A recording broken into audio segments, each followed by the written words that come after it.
What's it like when physicians assume leadership roles? This is the Obstetrics Podcast. I'm Dr. Mike. Let's talk with Dr. Renee Lockie.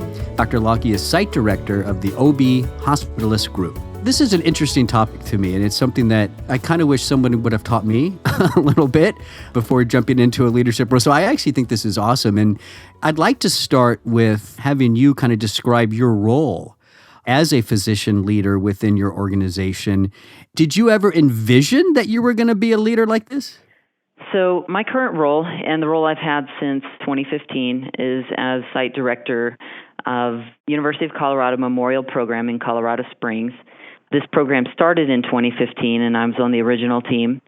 The program expanded about 2 years later to include our North Hospital. So I'm currently Site Director at our 2-hospital program at Memorial North and Memorial Central. Did I imagine assuming this role? I came in from private practice, as did the rest of my team.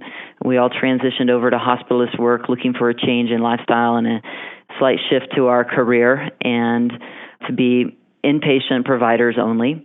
I think I was chosen by our now CMO to be director of this program, and it wasn't any intention of mine, but I was willing to assume that role and looking forward to the responsibility and to the challenge and an opportunity to develop in a new way. So that's the primary leadership role I have with OBHG.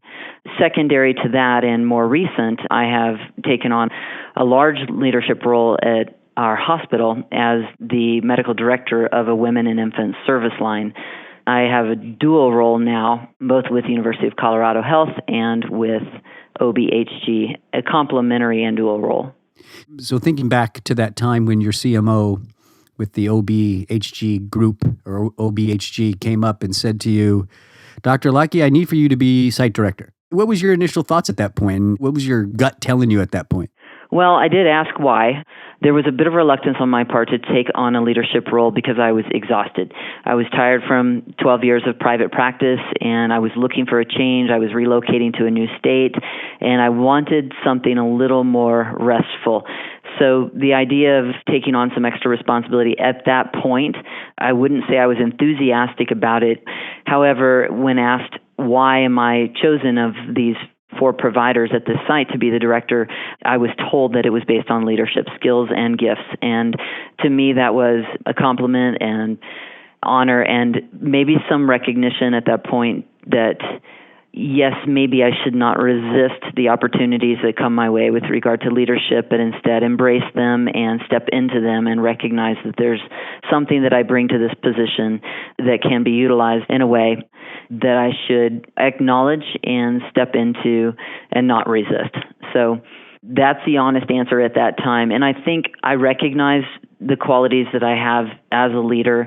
And at various stages, I think most of us who have developed as leaders, sometimes we're enthusiastic to lead and other times we're reluctant to lead. And a lot of that depends on our energy level and things that are happening in the rest of our lives. And so I'm glad I said yes to the opportunity, and it has developed and it has expanded. And I'm grateful for all of those things because it has been a nice stretch.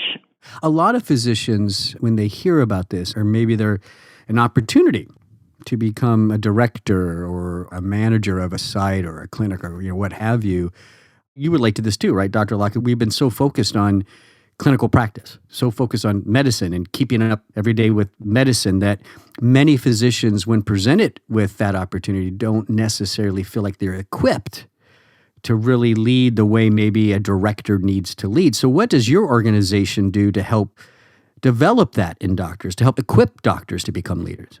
Well, we have all site directors participate at the national level in a once per year Site Director National Conference, and leaders come in from the American Association of Physician Leadership to lead us in a usually 2-day weekend of development. And so there's a different theme each year. So now I've had 4 years to participate at that, where we are stimulated in some way to grow and develop as leaders. So I think that was the first taste I had of what OBHG had to offer. And after participating in that for a couple of years, I naturally thought, how might I take this further just on my own, and sought out the resources that AAPL offers in terms of national conferences for physician leaders and their formal programs to develop. And so I've participated online in some of those and attended one of the national conferences, and I'm on a track there to continue to further develop there. So it made me want more. I think stepping into that realm, realizing that there's a lot of ways that I can grow and new ways that I can show up, and then again, assuming a medical director position at the hospital, I knew you quickly become aware of what you need to know and what you don't know and what you want to know and want to learn. And so some of that has been self-development. Additional programs that OBHC has, they have a leadership academy that is a optional track for any of our team members, whether site directors or whether they have a team position, to participate in a 6-month cohort of colleagues, usually around 20, 30 or so, to attend some in-person and then once a month conversations in developing as a leader. So those are topical conversations once a month. You have some work to do. You engage in dialogue with your colleagues, and that's something that is offered to anyone. You apply for the program, and so I'm currently 2 months into that track as well. So those are the things that are offered formally for our team. So you've been site director now for a while, been in now 2 leadership roles from what you just said. What are some of the qualities that you obviously have that you now appreciate that help you to be a good leader?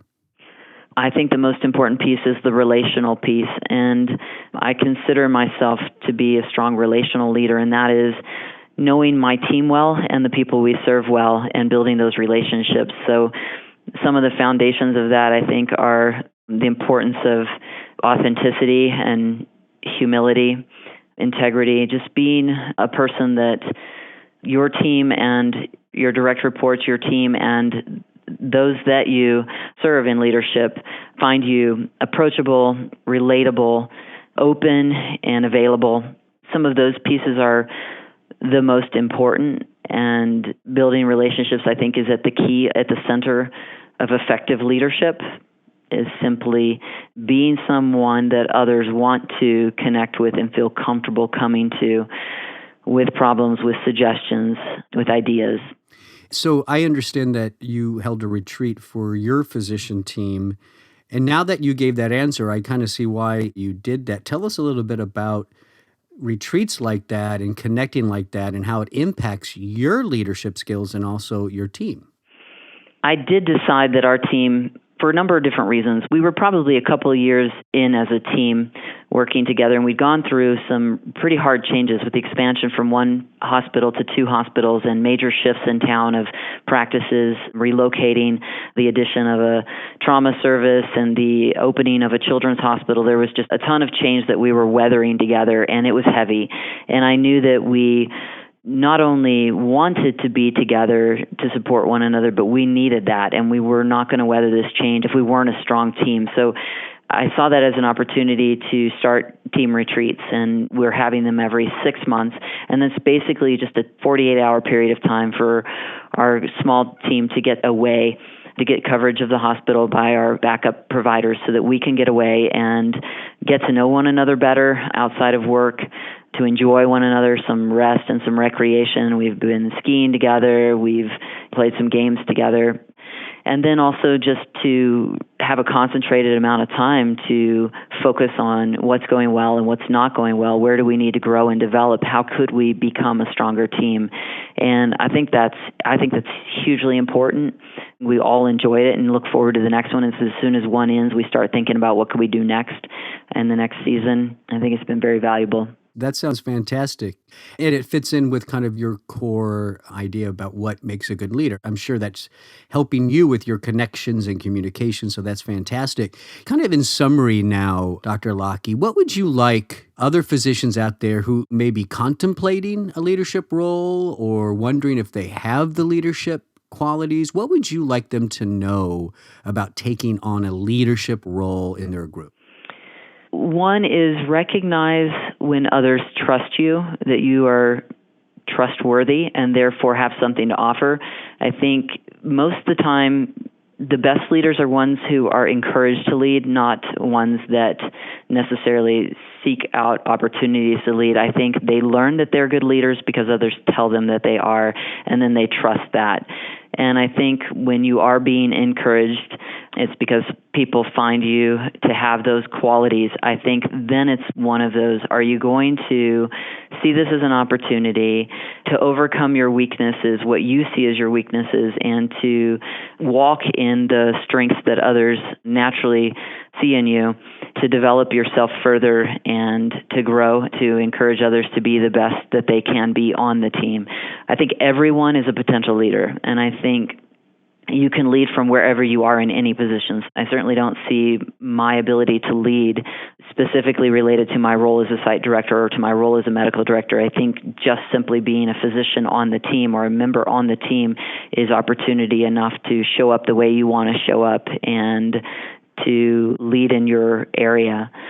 Seeking out, recognizing your strengths and weaknesses, asking others to help you discover them. I'm participating right now in a Leadership 360 program along with our nursing clinical director so that we can learn to develop individually and together as a team for the best, to serve our team best as co-directors. And so I think seeking out that information and then humbly owning it and getting the skills you need, whether it's books or podcasts or spending time with somebody else that you see as an ideal leader, the desire to grow, the willingness to grow, and the bravery to seek out opinions of others into how you can do what you are doing better. Fantastic. That's Dr. Renee Locke. She's the site director of the OB Hospitalist Group.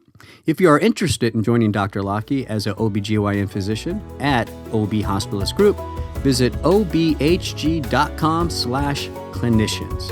That's obhg.com/clinicians.